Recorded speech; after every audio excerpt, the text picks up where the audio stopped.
International Leadership Conference sponsored by the Universal Peace Federation with support from the Washington Times Foundation.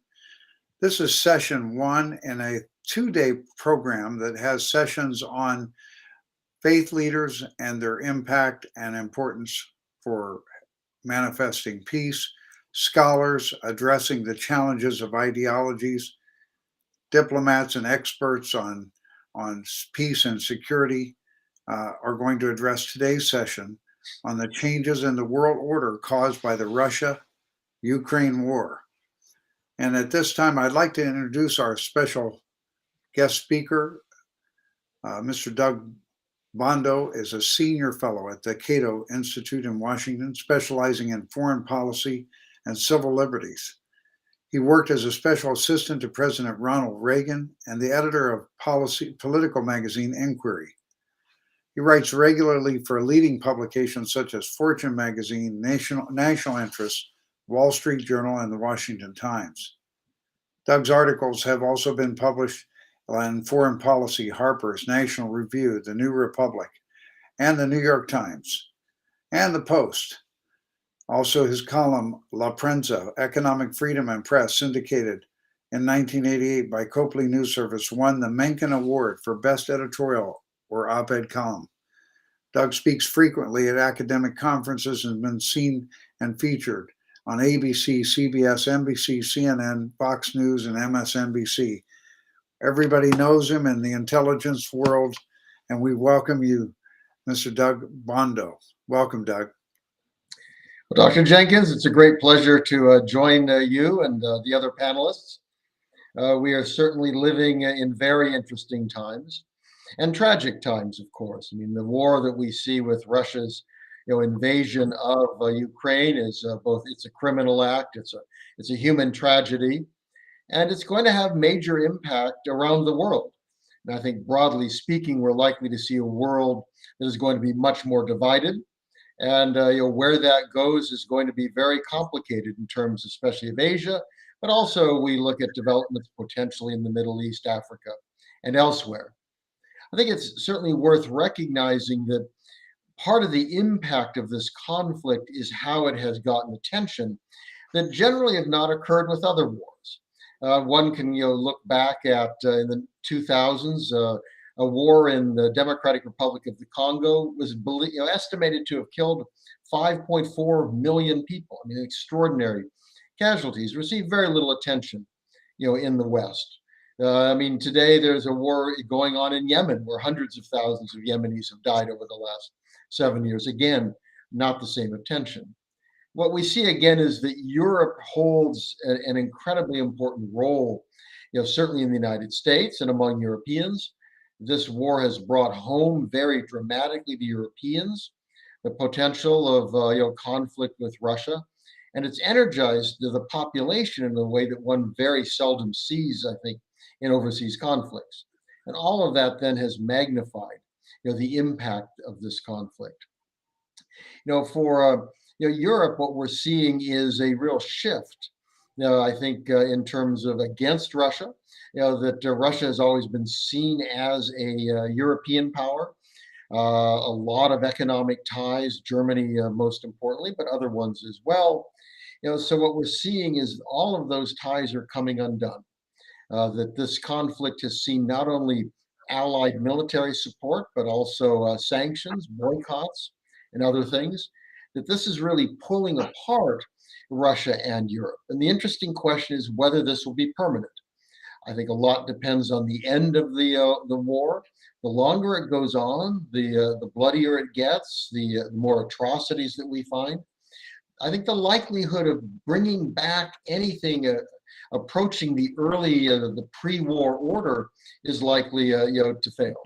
That we're likely to see potentially continued sanctions and discussions about whether or not seized assets should be used as reparations, war crimes trials, all of these things suggest that we're likely to see divisions in Europe that we have not seen before.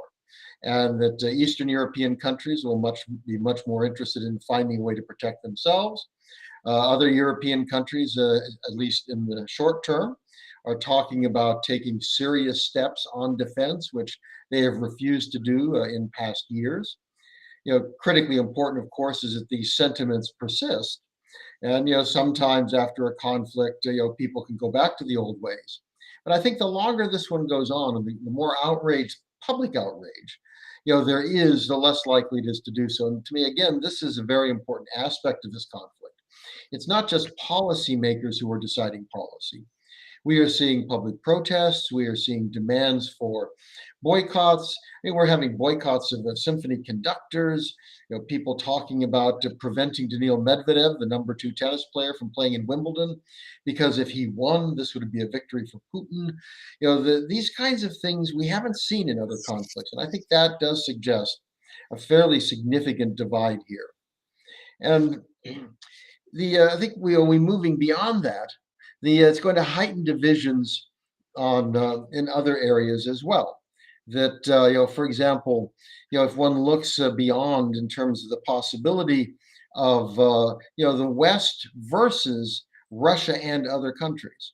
One of the interesting things we're seeing, disturbing, I think, from the standpoint of the West, is that there is almost unanimity of the United States and European countries in terms of broad sanctions, weapons shipments and support for Ukraine. But moving beyond kind of that Western Anglosphere, kind of the traditional, historic European powers, that we don't find that. And even countries that are friendly to the United States are proving to be much less willing to go along with this. India, I think, is an extraordinarily important example. The US looks to India as a counterweight to China, but India is now talking about creating ruble trade that would basically pull trade away from the dollar and make it much harder for sanctions and Western penalties to hit. And this is a very important step. India historically has had a relationship with the Soviet Union and then Russia, and it looks like it's prepared to defend that, even under pressure from the United States and Europe. China is obviously the big power here, and its relationship with Russia, they're back during the Olympics. The two countries describe themselves as having an unlimited relationship, an unlimited partnership. The Chinese, I think, are rather nervous about this. They're certainly unhappy with the bloodshed that's been shed. But what we see is they're not going to apply sanctions. They may not work hard to help the Russians get around sanctions, but they're certainly not going to join the US and Europe. And they've come under a lot of criticism from the US as well as Europe. The Europeans just held their summit with China, and this issue came up and a lot of pressure being put on China. But again, we see China and India, who are in many ways opponents geopolitically, both kind of on the same side here. We see Pakistan, Turkey, a member of NATO, is not applying sanctions to Russia. It's long had a somewhat independent relationship with Russia, purchasing anti-aircraft missiles, for example. You look in Africa, you find the same thing. Countries like South Africa. That we're seeing a large part of the world, in terms of at least population, that is moving, that basically is not going along with the United States and Europe.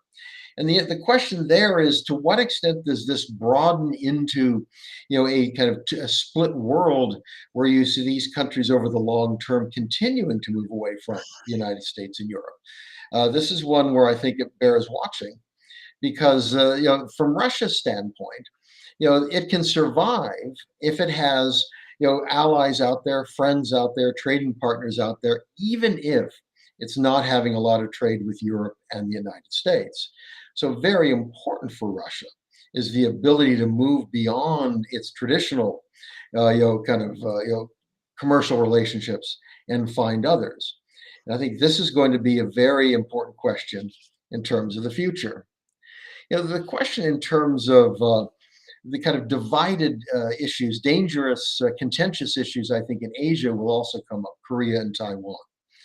The question of how the war in Ukraine affects them is something a lot of people are debating.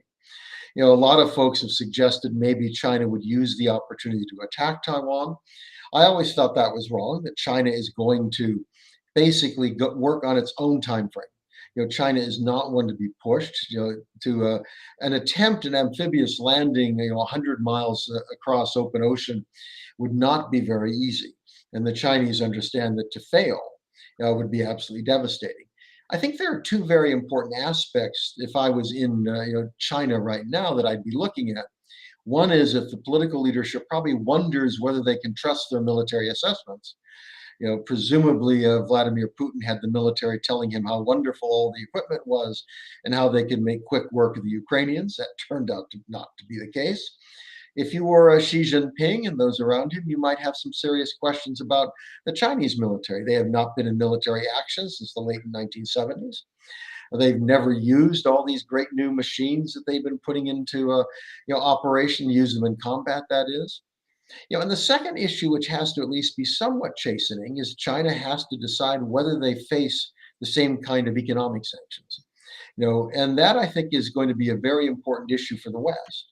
Are the Europeans as prepared to apply sanctions to China in the event of war against Taiwan as they would, against Ukraine? That's going to be a much tougher ask for Europe. Are the Chinese willing to make a bet that it won't happen? So I think these are issues that are going to be playing out there, that China has its own ambitions in East Asia. It's going to want to pursue them. If it sees kind of a divisions in the world where it seems like the US and West are kind of on one side, while there's a kind of a broader sense of a breakdown of other countries on the other side, that might have an impact in terms of their policy. And of course, from North Korea's standpoint, frankly, the war, I think, is a godsend. It ensures that the Chinese and the Russians are probably not going to be helpful to the United States on any North Korean issues. That I think was unlikely anyway. But we're seeing in North Korea that I suspect is moving towards a series of ICBM tests as well as possibly a nuclear test. And they don't want to anger the Chinese, who are keeping them afloat. And I think they don't have to worry about that now. And this war kind of cements that. So at least there, it probably makes a problematic relationship with the peninsula, even worse. And I think there are other issues out there we're going to have to be dealing with. One is the financial system.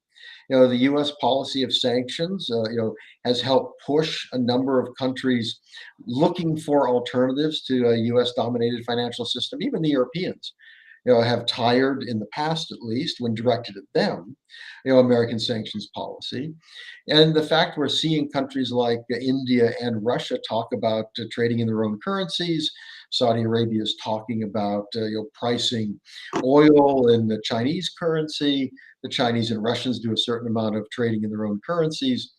There's a long ways to go before the U.S. loses its financial dominance, but I think this conflict may push it hard. And a lot of that's inadvertent, but very powerful. If you are any country that you think might be on the outs with the United States and Europeans, you're going to look at the fact that central bank reserves were frozen from Russia and wonder where you should store your money. You're going to be very hesitant to keep money, in a place where the West can essentially freeze it, especially if those reserves are taken for reparations or something else for payment to Ukraine. So I think this is going to be a very important issue for the future, where we go with the financial system, and if the U.S., finds itself in danger of losing its, basically being the reserve currency gives America some very significant advantages. Losing that would be very costly. The question of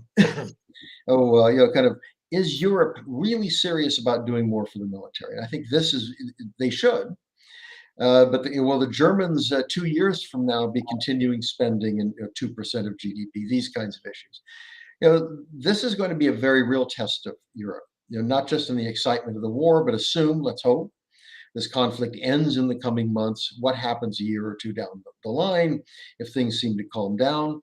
This is going to be another future issue that we have to worry about. And is Russia going to end up essentially as a little brother of China? Essentially within its sphere of influence, without, an awful lot of options, essentially, without any hope of the West pulling it away, even imagine a change of leadership in Moscow. And I think that's another issue that the US and the Europeans should be very concerned about. That's not in our interest. We would prefer not to see those powers married together. What does the future look like? So there are an awful lot of issues here. I think the world is going to look very different. Some of these differences might ebb over time, but some of them might grow greater. And I think the issue of kind of where countries fall down and what happens with countries that are not willing to work with Europe and the US on Ukraine, to what extent that creates future visions, might be the most important question that we're going to be facing. So I thank you. Thank you, Doug. Really great to see you again. And you add so much to our dialogue with the different forums. It really is important. The economic issue is one that's now starting to come to light. You made it clear. That's a threat that most people don't really understand. If our currency is not the go-to currency in the world, it will change a lot. It'll change a lot. So thank you so much. Next, we have a very respected scholar and expert on human rights, as well as geopolitics all over the world, Mr. Greg Scarlatiou. He's a good friend of the Washington Times and also our UPF family. And Greg is the executive director of the Committee for Human Rights in North Korea, HRNK, in Washington. He's coordinated 28 HRNK publications addressing North Korean human rights situation and the operation of its regime. He's a visiting professor at Hankook University of Foreign Studies in Seoul, as well as an instructor and coordinator on the Korean Peninsula and Japan class at the U.S. State Department's Foreign Service Institute. He prepares diplomats for understanding Asia. He's a vice president of the executive board of the International Council on Korean Studies, and he teaches a joint seminar in Japan and Korea to the Foreign Service officers. He also is a member of the advisory board for the Korea World Politics Institute, and he was with the KEIA, Korean Economic Institute, KEI, in Washington, D.C. He has over 6 years of experience in international developments on projects funded by the U.S. Agency for International Development, the World Bank, and Asian Development Bank. For 15 years, he's authored broadcast and weekly Korean language Scarlatiou column to North Korea for Radio Free Asia. He's a seasoned lecturer on Korean issues as well as world affairs, and has been highly regarded at CNN, BBC, Voice of America, Al Jazeera, and other publications and media organizations, including the New York Times, the Washington Times, the Washington Post, and the Wall Street Journal. He's published academic papers in volumes produced by organizations including the Hans Seidel Foundation, the Asan Institute for Policy Studies, and International Journal of Korean Studies. He's been an expert witness at several congressional hearings on North Korean human rights. We really welcome Greg at this time. He's really just returned from Europe, so we're really excited to hear your insights now on the effect on the world order caused by the Russia-Ukraine war. Thank you. Welcome, Greg. Michael, thank you for the extraordinarily kind invitation. And it's, again, a true honor and privilege to be joining the International Leadership Conference. Doug Bandow made multiple excellent, outstanding points. One of them being that we have been witnessing since the end of the Cold War conflicts erupting here and there. Doug mentioned the DRC, the Democratic Republic of Congo. So we have been witnesses to this, let's say, slow motion failure of the Security Council to safeguard security all over the world. And then probably all of us listened to President Zelensky yesterday addressing the UN Security Council. He put it very bluntly: expel Russia or dissolve yourselves. We are truly at a crossroads, and that's an understatement. It appears that the UN Security Council is in a state of paralysis at the very least. There are two permanent members of the UN Security Council: China, the People's Republic of China, and Russia, the Russian Federation, that are at the very least committing crimes against humanity, if not genocide. Of course, there are the Uyghur concentration camps that we have been scrutinizing and addressing for a while now. And then there's what appears to be war crimes and genocide committed by the Russian troops and the foreign mercenaries in Ukraine. And of course, we are all witnessing in horror what has happened in Bucha, in Ukraine, for example. This is the world's first TikTok war. These images are out there, and it's truly impossible to deny that these atrocities have been happening. We do want the war in Ukraine to stop. We do want to put an end to the loss of life. And we do want to do this while ensuring that World War III does not erupt.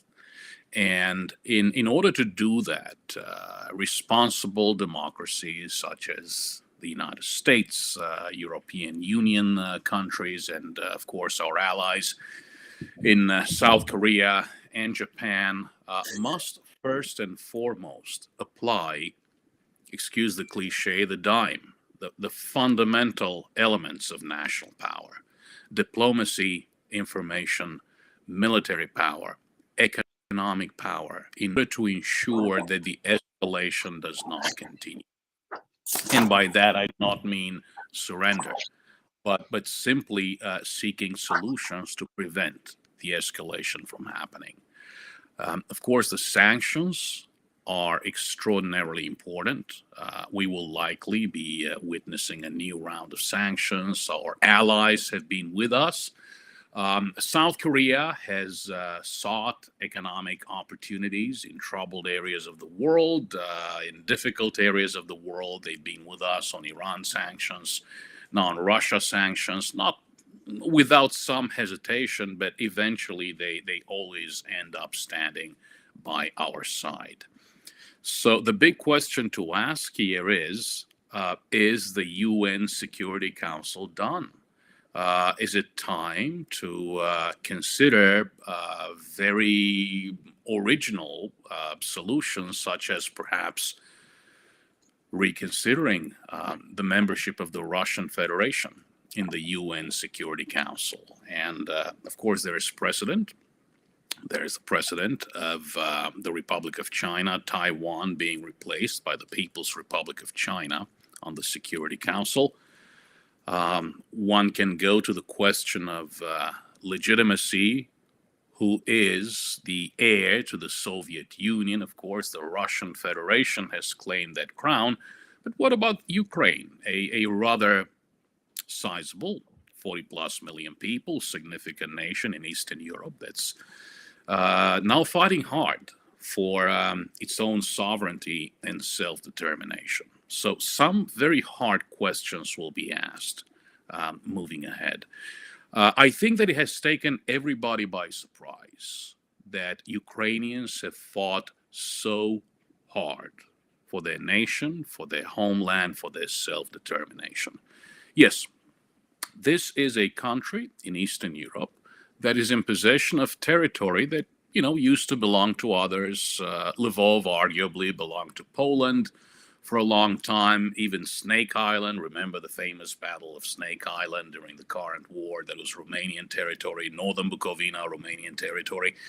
They have minorities, significant minorities. That said, they have fought hard and earned the right to own each and every square inch of Ukrainian land, regardless of whom it belonged to prior to the Soviet takeover of these territories.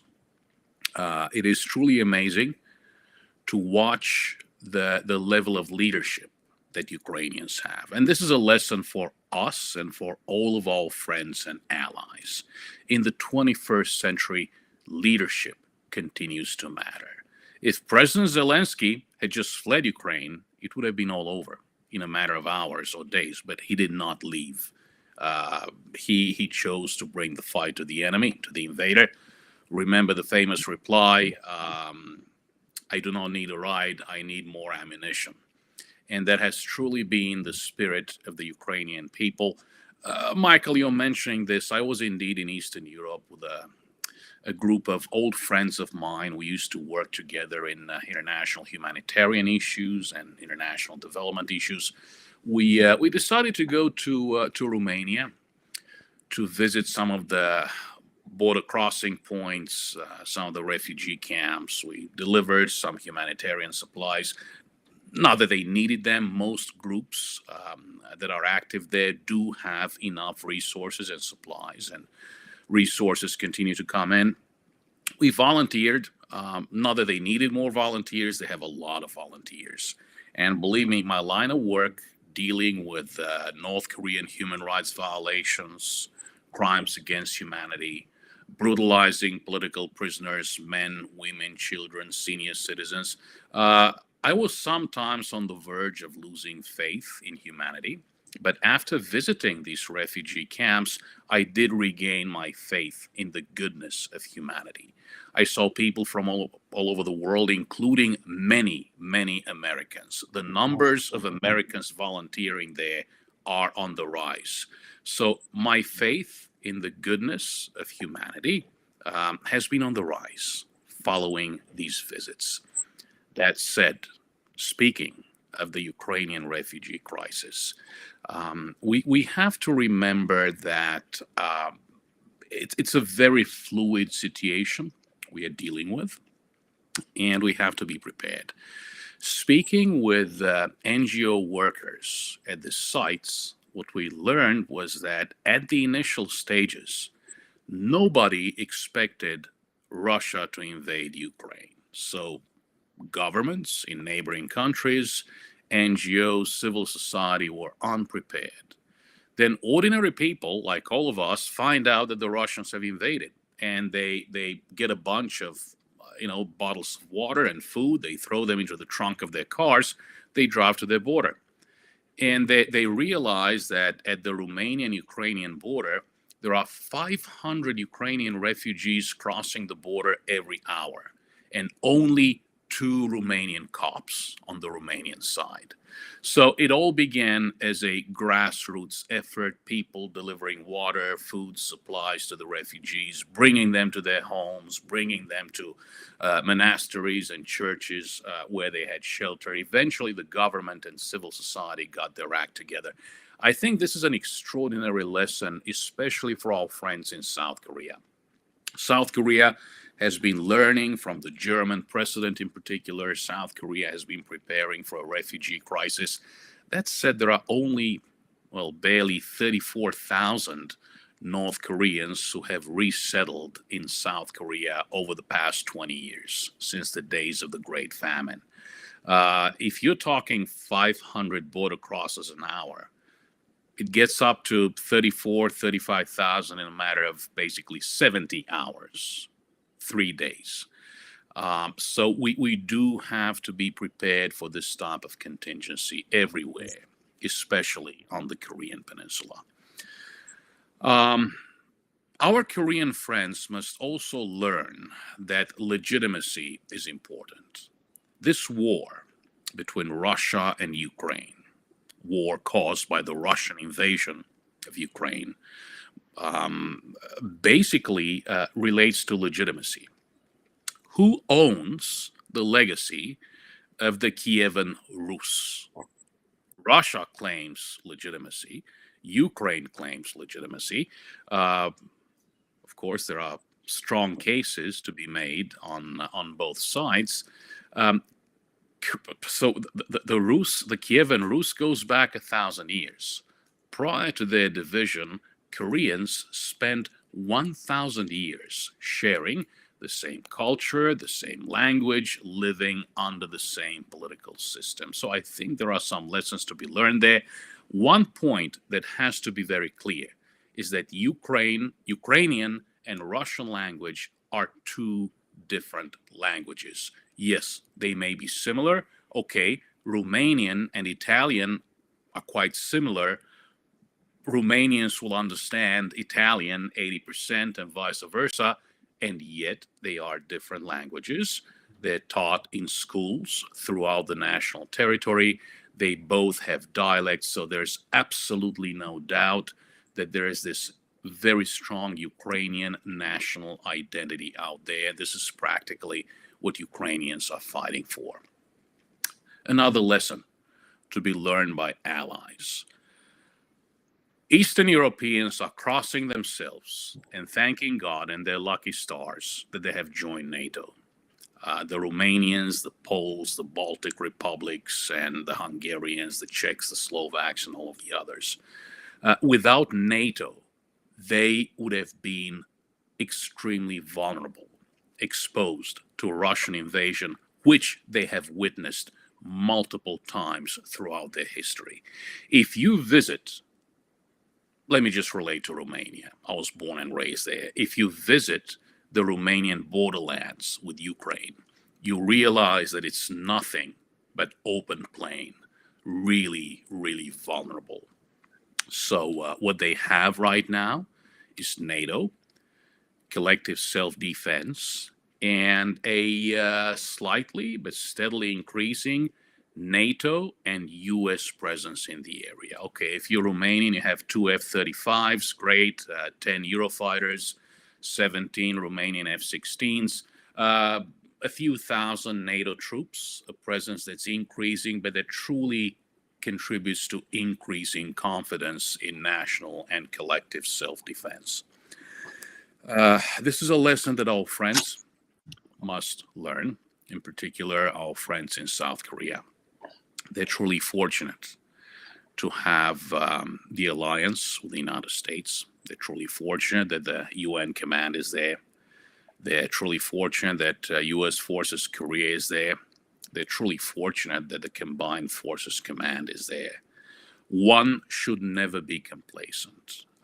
What is happening right now is that the international system as we know it is being challenged by revisionist powers. We knew this.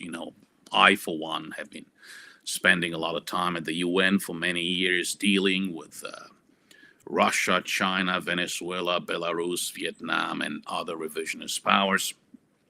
South Korea must be fully aware of this and what's happening. South Korea must once again, we had a few years when perhaps this was not as clear under the soon-to-be-over administration of President Moon Jae-in. South Korea is truly fortunate to benefit from the security umbrella of the ROC-US alliance. One also has to remember that indeed South Korea is very developed, very advanced, but one should never get complacent. And looking from the other side, Ukraine is not numerically superior to Russia, not technologically superior to Russia, but we do see that small numbers, good technology, have created serious problems for the Russians. You're thinking of the Stinger missiles, you're thinking of the Javelin anti-tank missiles. Well, the North Koreans are also a force to be reckoned with. First and foremost, they do have the superior numbers, 1.2 million men and women in uniform, 70% of them deployed south of the Pyongyang-Wonsan line. And of course, the North Koreans also have their own versions of weapons that have been very successful on the Ukrainian front. They have their SA-16 man-portable air defense system, the MANPADS, quite similar to the U.S. Stinger missile. We haven't seen them in combat, and hopefully we never will. They have their own version of the Cornet. They call it the Pulse anti-tank missile, which could arguably be similar to the U.S. Javelin anti-tank missile. So the conclusion here for South Korea and other allies of ours would be an old Latin Roman dictum, civis pacem para bellum. If you want peace, prepare for war. On the other hand, do not forget the dime. Diplomacy, information, military, economic power. Diplomacy continues to be very important. Once again, we do not want to go to World War III. What makes things really complicated is that, and I'm going to end on this note, Kim Jong-un and the likes will learn the wrong lessons from the Ukrainian situation. There is this thing called the Budapest Memorandum on Security Assurances, 1994. The memorandum included security assurances against threats or use of force against the territorial integrity or political independence of Ukraine, Belarus, and Kazakhstan in exchange for adherence to the NPT, the Non-Proliferation Treaty. Of course, Ukraine had the world's third largest stockpile, of which it had, of course, physical but no operational control. Ultimately and finally, what we have learned from the Ukrainian crisis is that despots who egregiously violate the human rights of their own people, become regional and international threats to peace and security, especially if they're armed with weapons of mass destruction, including nuclear weapons. Thank you very much. I look forward to engaging the audience in the Q&A. Mr. Greg Scarlatiou, always a pleasure and also so important to hear your insights into this situation. We had our webinar yesterday, and one of the things that came up was the security assurances may really have now been devalued, which directly impacts Kim Jong-un and North Korea, because without a security assurances, there's no denuclearization. But thank you so much. And we learned about DIME, and we want to understand more about diplomacy and information, military, and also economic. All of them are critically important. You and Doug brought up a lot. Our final speaker today is Dr. Iouri Pankrats. Dr. Pankrats is a professor of linguistics in the cognitive science program at the Simon Fraser University in Vancouver. He is author of more than 80 publications. He is also author of 4 books and several textbooks. He is a member of the board of the International Association of Humanitarian Cooperation, a volunteer of the Belarusian Charitable Fund for the Children of Chernobyl, and a member of the Chernobyl Tribunal, Vienna, Austria. Welcome at this time, Dr. Iouri Pankrats. Welcome, Dr. Pankrats. Okay, thank you very much for this introduction. Well, I want to add to this something which was not secret, but which you will learn now. So I used to be a Soviet Union paratrooper, while in the paratroop division starting in 1972, after I graduated from the university. And what's a paradox is that at that time I was translating to the general, the head of our paratroop division, translating and negotiating with the American general in, don't forget about 1973, when there was the war between Israel and Egypt, and practically it was negotiation of landing in that area from both sides and be between Egypt and Israel in order to stop that war. It never happened, by the way, but there were some ideas of working together between Soviet Union and United States. It will be the second precedent after the Second World War, by the way. Okay, so I want to mention something which I think is very important. For Putin and his leadership team, 100% clear that what they mentioned as a concern, the NATO close to the doors to Russia, is absolutely nonsense from the point of view of even Putin, because they know the NATO is a defensive alliance. And during the history of NATO after Second World War and during the Cold War, NATO practically never managed to cut any pieces of land from any country within Europe. And it's known to Putin very well. Don't forget about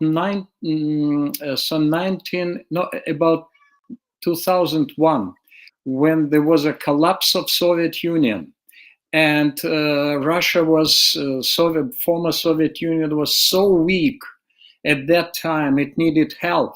And by the way, United States did this help. I would never forget how I was buying in Moscow chickens from United States and bring to Minsk to my family, because they were called Bush's legs, you know. Well, of course, they were chicken legs, but they were from Bush. It was very interesting that at that time, when Russia was so weak, it was the best time, while practically to cut a piece of Russian land if one of the NATO countries wanted to. For example, Germany was able at that time to negotiate with Russia. Let's get back Königsberg, Kaliningrad region, Kaliningrad area, which used to be German for thousands of years. Japan was able to, debate and discuss the islands which used to belong to this. But have you noticed? Nothing happened. NATO never got any pieces when Russia was so weak at that time. So that's why for Putin and for his leadership, it was absolutely clear that NATO is a defensive alliance, and it only practically responds to the threats from Russia. Another very interesting, important reason that after 2000, NATO completely changed the goals of NATO. So they were against terrorism. Soviet Union and Russia became, stopped to be the goals, the objectives of NATO. And again, Putin knows about this very well. Now, what are the real reasons for Putin to start a war against Ukraine? Of course, he was very frustrated that the Soviet Union collapsed, and this frustration has been mentioned many times, in 2004 even, then 2007, then in 2012, then in 2014, of course, and so on and so forth. So that's why the main goal of Putin is not the threat of NATO, which is used by the Minister of Foreign Affairs of Russia in order to justify any actions about Ukraine. It was just to practically come back to Soviet Union. That's it. And that's why there was the war in Georgia and other cases in Moldavia and so on and so forth. What's happened in the long run, that practically Russia provided the threats to European security. Georgia, after 5 days war in Georgia, now part of Georgia, Abkhazia, and South Ossetia is practically part of Russia, because they even got the Russian passports and so on. Well, now 2014, Crimea, it's again annexation of Crimea. So that's why the threats from Russia are really very important threats, which became so important, for NATO to take action. Now, I want also to mention, as a former paratrooper, 2014, the West made a huge mistake. I think it was the biggest mistake made by the West. Practically, it was slap on the face. The sanctions were nothing. So if the sanctions were even of 50% on the scale of today, reacting to the war in Ukraine, then Putin would never even think about starting the war in Ukraine. But after Crimea was practically annexed without any actions from Ukraine, because they were paralyzed practically. So the sanctions from the West were so weak that Putin arrived at a very interesting conclusion. Okay, so Germany, Hungary, Italy, many other European countries depend on my oil and gas. They would never do anything. So that's why it was, because for Putin, the only criterion is whether you're strong military or not strong. That's it. Whether you're strong from the point of view of the sanctions, whether the sanctions will destroy you or not. And unfortunately, the world order would become completely different if those serious sanctions happened in 2014. This is my personal opinion about this.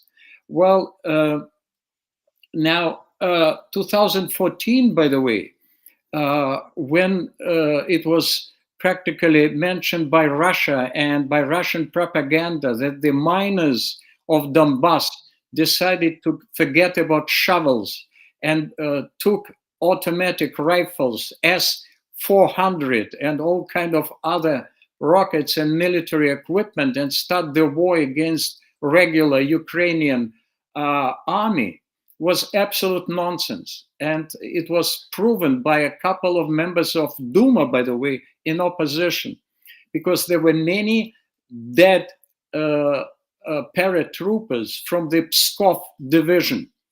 And they were secretly, by the way, the bodies of them were secretly brought to the family.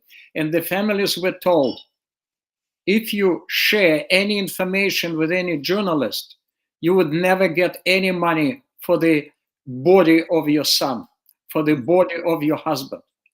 So the same, by the way, happening today, when there are many bodies, more than 17,000 bodies, practically coming back, and some of them are left on the soil of Ukraine, coming back to Russia. So I think this was a very important opportunity for the democratic world to secure the world order after 2014. But the West never took seriously that particular annexation of Crimea and the war in the Eastern Europe, where 14,000 dead bodies from both sides have happened. I think this is of huge importance.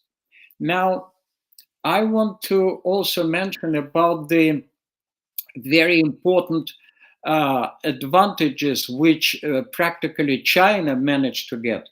China, all these years, understanding that Soviet Union and later Russia somehow had please closer European mentality than Asian mentality. And that's why they were very suspicious that Russia in the long run will be closer to the West than to the East. And now they are sitting and laughing and smiling because they know Russia is 100%, thanks to Putin, in the hands of China, practically. When Putin was during the Olympic Games in China, he signed a very lucrative deal on oil with China. China got very cheap oil in huge quantities, which is selling now to many Asian countries, by the way, making huge profits. So China, in this case, is definitely is using the advantages of this war. But the question is, and a very interesting one, from the world order, why China decided not to use that situation when the entire Western world was focused on Russia and Ukraine, and not to get Taiwan. I think here, and I want to say that it was a very important step that the sanctions were very serious, and United States and Europe and the entire world, Western world, was united. The sanctions on Russia were so strong that China decided to sit quietly, because they understand that if they would do something in Taiwan, trying to join Taiwan to China, then the sanctions will be absolutely devastating for China. They were not very sweet for Europe and for some other countries, but definitely now they understand that that even European community, United States, Australia, Japan, and South Korea and many other countries would do this. And I think this is very important factor why the Taiwan is still free, that Taiwan is still an independent country. I think it's of huge importance. Now, Putin managed to unite Europe practically with the United States and the entire Western world. So, and this is a very important advantage that we were all looking at Germany and Hungary and Italy, who especially in Europe depend on the Russian gas and oil. And it was, and we knew that it was the second mistake made by European countries after 2014, when they did practically almost nothing to stop this dependence on the oil and gas from Russia. Well, there were many different options. It's not only Norway, it's not also only Azerbaijan, which was ready to increase the oil delivery to European countries and some other, even Arabic countries. But nothing had been done practically during this period of time. Still, Germany, even today, depends on Russian gas and is not able to stop, buying gas and oil and helping with big money to Russia. Another reason why China is sitting still, don't forget that China spends practically, while selling their products to United States, $780 billion, and to Europe even $800 billion, and to Russia only 137. So that's why there is a huge difference, and China understands. Well, if something happens, something like Taiwan, the same as Ukraine, then there will be huge economic consequences on the economy of China. And I think this is of huge importance. And the last moment, which I want to mention now, when we talk about the division of the West, I think that Putin managed to help to unite the West from this point of view. Yesterday, I noticed that India mentioned that there should be special investigation in Bucha, and they supported this investigation, although being neutral and practically depending on, again, Russian oil and Russian military equipment, which they bought from Russia. So even India now is somehow inclining to support somehow Ukraine, and this is a very positive factor, as it is a huge country, and the world order also directly related to these changes. And I mentioned about India. Now, the last moment which I want to mention is that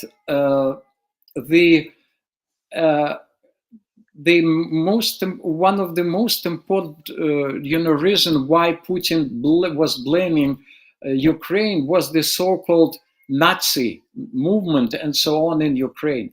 Well, nationalism is the movement which is, by the way, part of United States too.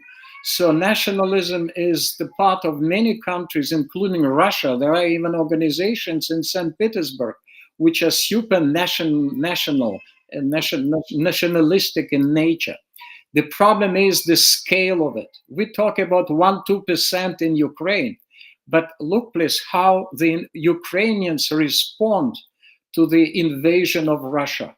It was absolutely united, and even the Russian propaganda is not capable to prove that this is all Nazi who are fighting with Russians and killing Russian soldiers, because this is impossible for close to almost all adult population taking the arms and fighting with the Russian soldiers. And there are so many Russian bodies and practically success in the Kiev region, in Zhytomyr region, in some other areas.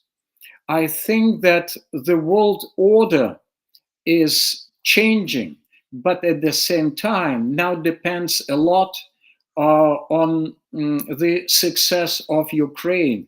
And success doesn't mean that Ukraine should win over Russia. Russia is a huge country with 140 million population, with huge army, but it's all about the practically the fight which is helping the democratic country, which is building democratic country, which has huge corruption, which has huge problems at the same time, but which is practically standing now between Russia and the entire European Union and the entire democratic world.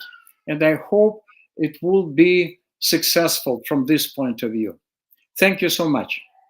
Dr. Pankrats, this is excellent insight and presentation as a Soviet paratrooper coming to Canada. Really, really, really helpful to understand. One thing we've been learning from our webinars is that we shouldn't think that the Russian leaders or the Russian people think the same as the people in the West. It's not the same. So you can understand both mentalities. Very, very helpful. This time we'd like to take a few moments for questions. I'd like to ask Doug Bandow, just really quickly. We bring everybody on the screen, but Doug, you gave very important points about the changes in the world order. I would like you to apply that for a moment. What do you believe China really thinks about this situation with the possible, establishing the currency change away from the US dollar? Can you go into that just a little bit more? And how does that affect China's hopes of gaining Taiwan? Well, I think China recognizes that America's fiscal dominance is a very important aspect of US economic power. And it's magnified because in terms of sanctions, the US has the ability to apply both secondary sanctions and financial sanctions. And even the Chinese have been very hesitant to get caught up in that, say, with North Korea, where if the US threatens to put secondary sanctions on a Chinese bank that is dealing with North Korea, that puts a great incentive for the Chinese bank to step away and not deal with North Korea. Because everyone at the moment has to ask, do I prefer to deal with the United States or with, fill in the blank country?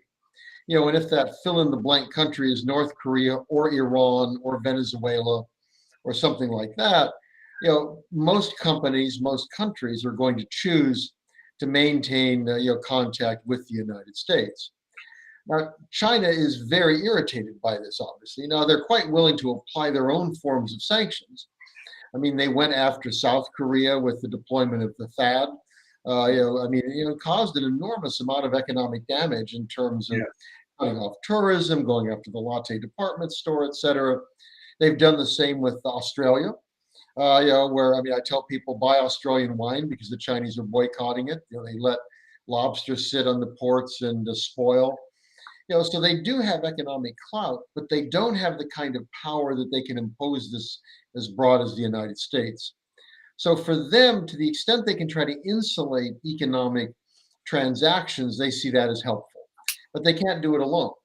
So what they have to rely on is having other countries that are also frustrated by America's power.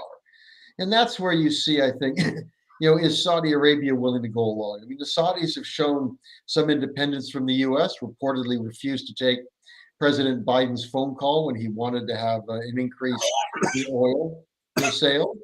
So if you do pricing, in yuan, you're pulling some chunk of the oil market away from kind of the US dollar. And that's the same thing we say, if you see ruble trade So I think China is a huge part of this. And what it would do is, if they were able to do that on a large scale, then it would undercut the ability of the US and Europe to apply serious economic sanctions in response to any invasion of Taiwan. And I think that the potential, and my hope is that China will look very seriously at how the West came together on sanctions and recognize that could hit them. And given their integration into the international economy, those kind of sanctions would have an even greater impact on China than Russia. And the Chinese Communist Party's primary legitimacy is delivering economic growth. If that growth suddenly falters, if they find themselves in great economic difficulty because of a very significant sanctions-driven, boycott-driven campaign in the West, that would cause them political difficulties as well as economic difficulties. So they would love to insulate themselves if they want to go to war over Taiwan. It's not going to be easy, but I think what we're seeing with Russia is yet another aspect of that. It's a long-term effort, but they're going to push it. They're going to push it hard. Thank you, Doug. Greg, two questions for you. What would be the fastest way for America to end this war without getting involved in a long-term World War III scenario? And the second question is, do you think China's more inclined to take Taiwan now, or less inclined, or how are they being affected by the actual fact that the Ukraine is standing so strong and shocking the world? Go ahead. Thank you, Michael. The best way to support the Ukrainians is to keep arming them. And we should not talk about it at all. We don't want to see this on social media. We don't want to see this in the news. Just keep arming the Ukrainians, keep a low profile, stay quiet. There are weapon systems that have been extraordinarily effective against the Russian military. So let's keep doing that. And I still don't understand why the whole story about MiG-29s from Poland, Bulgaria, possibly Romania is, out there in the news. That's not how it should be. China, yes, China is following very closely. And China is surely learning from our commitment to defend and safeguard the sovereignty of Ukraine. If we fail, if we show weakness, we will embolden China and other revisionist powers to challenge the international system as we know it. So there's a lot at stake in Ukraine. We need a win. We need to safeguard the territorial integrity and sovereignty of Ukraine. We need to do it, and it doesn't have to be on primetime news. Very good. Very good. Dr. Pankrats, North Korea voted along with Russia, Syria, Belarus, and Eritrea in supporting Russia's actions at the United Nations. You envision Russia and North Korea coming much closer together economically, whereas China has always been supporting North Korea, but supporting them in a very bare minimal way, because China's indicated they do not want to have North Korea fully developed with nuclear weapons capability. What about Russia? Is Russia going to jump in with North Korea and cause more trouble for the United States there? Well, my personal opinion is that, and I mentioned this in my article, which I tried to publish in Russia, never managed to. If you want to be a better country, you have to have friends who are more developed, better, more successful, and then you will be successful too. But having friends like North Korea, like Venezuela, like, Iran and so on, doesn't help Russia to be developed better, to go up. So it practically goes down. And that's why, the the chief editor, by the way, the Nobel Prize winner in Novaya Gazeta, Muratov, was mentioned to me in his letter that Novaya Gazeta is now closed. The last newspaper which was practically providing objective information, he mentioned to me that he absolutely agreed with me, but he can't publish it because now Novaya Gazeta is not there. But his idea is that it's absolutely important for Russia not to be close to those countries because it doesn't help Russia practically. It in the long run. So China stands between North Korea and Russia. That's why China is not. It's not in the interest of China of developing high-level nuclear system of missiles and so on in North Korea, but Russia now is absolutely under China from this point of view. That's why Putin has to go the way China is going. So that's why Russia doesn't have any specific opinion about North Korea. It's all in the area of China now. And this is a fact. That's why I don't think that Russia did something absolutely crazy supporting North Korean nuclear weapons and so on. This is my personal opinion because the entire situation in Ukraine made Russia so close to China, so depending on China, that now concerning North Korea, Russia has no independent foreign policy. This is my opinion. Thank you. And this is for all of you as panelists to just jump in. Let's have a little discussion. But what we would like to ask you to speak about is now that we see the situation of Russia and China cooperating and China giving positive support in terms of announcements and backing Russia so far, it appears, only with agreement that Russia can do what it needs to do. We are an ally of Russia. They strongly came out with that position. Is there, and the history of Russia and China is not a simple one or an easy one or a friendly one. There's a lot of suspicions. Are there gaps between China and Russia that America should know about? Will they get closer together, or will they possibly have some gaps that can keep them from becoming one, cooperative entity to try to truly take over the preeminent position as the world leader, a Russian-Chinese cooperation to dominate, as China very clearly wants to be the power over the Pacific, over all of Asia, and even over the possible. Any thoughts on that? Just whoever wants to speak.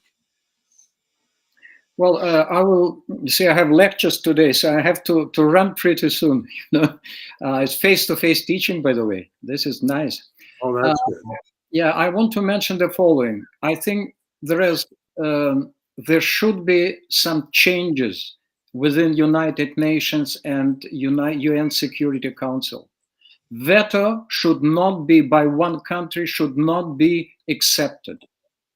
I think this idea that that one country can provide the veto is practically destroying the majority of countries which support something. And there should be some definitely changes, and they're directly related to the uniting actions by China and Russia within United Nations, by the way, because it's not healthy. And we know that it is so easy to destroy any ideas if one country provides this veto to something very important. This is number one. And number two, Russia still depends on high-tech technology. I mentioned in 2006 that the only way for Russia is to join European community and to become member of NATO, by the way. At that time, it was possible. Why? Because Russia needs high-tech technology from Germany, from United States, but not a lot from China.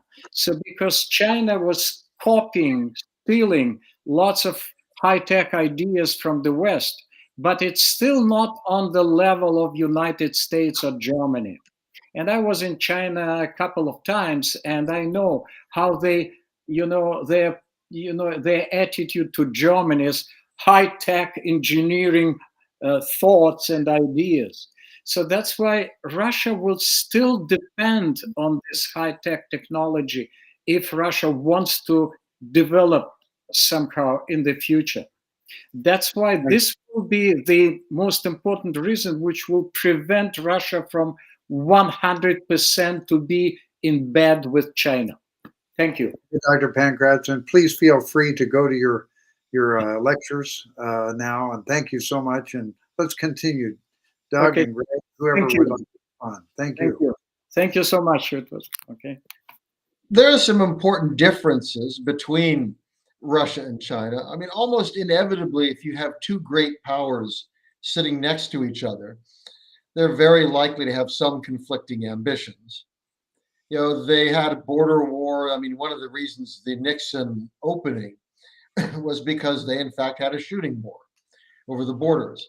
Now, most of that seems to have been cleared up, but there's areas that historically the Russian Empire took from China when China was very weak. So one could imagine, China with a very large population next door to a very underpopulated Siberia might itself at some point, like to get its hands on some of that territory and those resources. There have certainly been instances where China has reverse engineered weapons sold by Russia. I think at the moment, what they're being pushed together by the mutual hostility towards the United States. And there's always going to be some difference between them. I don't think they're going to be full military allies. I mean, they have very different ambitions. And if anything, what is going on in Ukraine, I think is going to be cautionary for the Chinese. That if I was sitting in Beijing, I would be very nervous about wanting to have my future tied to Russia.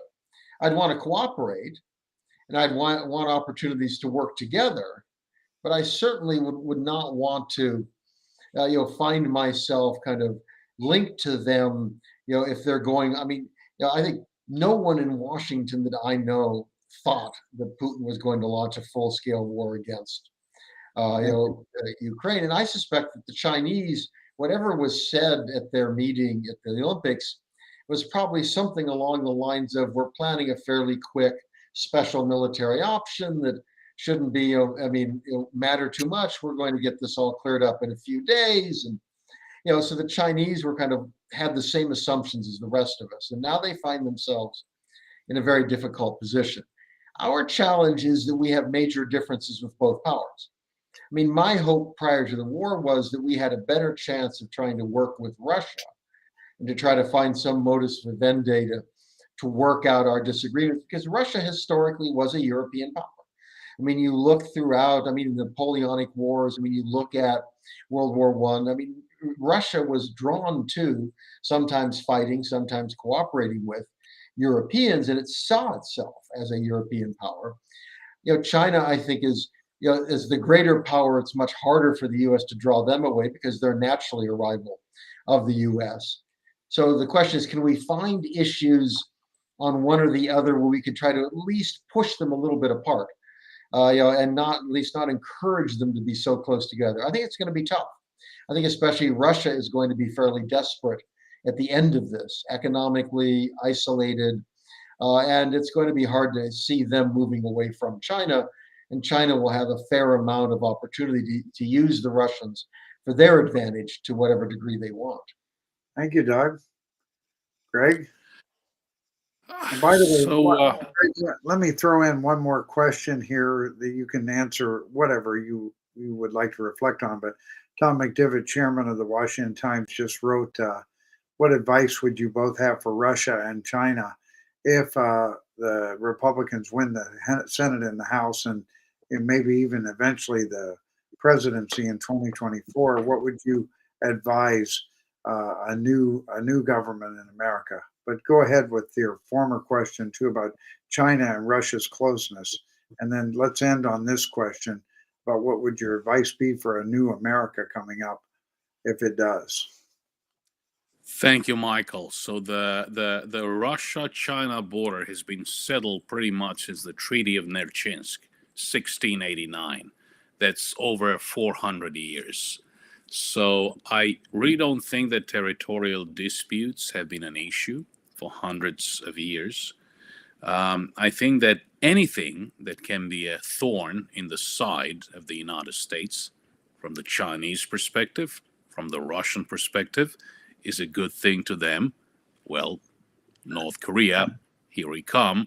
Thus, Chinese support for North Korea, thus Russian support for North Korea. I come across them all the time at the United Nations.